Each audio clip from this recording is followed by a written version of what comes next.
Les émotions ne définissent pas qui tu es. Parce que par exemple, tu peux être triste ou souvent en colère, pas parce que t'es morose ou parce que t'es tout le temps sur les nerfs. Ça peut être tout simplement parce que tu as du mal à gérer tes émotions.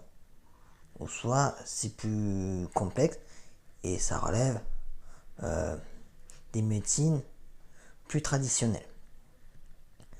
Mais chaque émotion ne définit pas qui nous sommes. Parce qu'on peut vraiment apprendre à les gérer. Que ce soit avec des médecines douces, en travaillant sur soi, par exemple en faisant du développement personnel ou en cherchant la cause des émotions,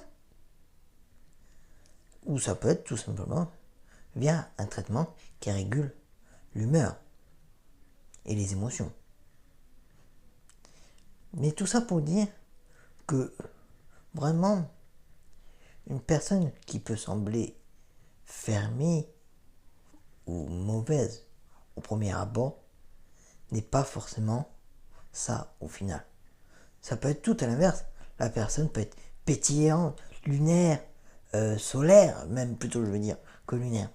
Solaire, à un tel point que quand on est en contact avec cette personne, on se sent ressourcé, on sent une chaleur qui donne envie de rester avec elle. On se sent bien. Alors que si au début on pense que la personne est renfermée sur elle-même, etc., on n'aura pas envie de rester avec elle. Et c'est là tout le paradoxe. Avant, il faut vraiment apprendre à connaître cette personne. Parce que franchement, les émotions, je l'ai dit et je le redis, ça ne définit pas qui nous sommes.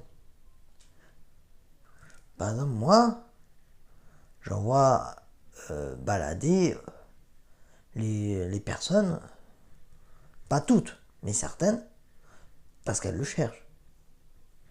Et, bien entendu, ce n'est pas pour autant que j'en vois balader tout le monde. Vous le voyez bien dans les commentaires. Je n'en vois balader personne.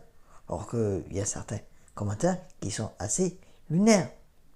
C'est juste une façon d'apprendre à gérer les émotions et à comprendre pourquoi on a telle émotion qui vient en nous à ce moment clé, à cet instant T.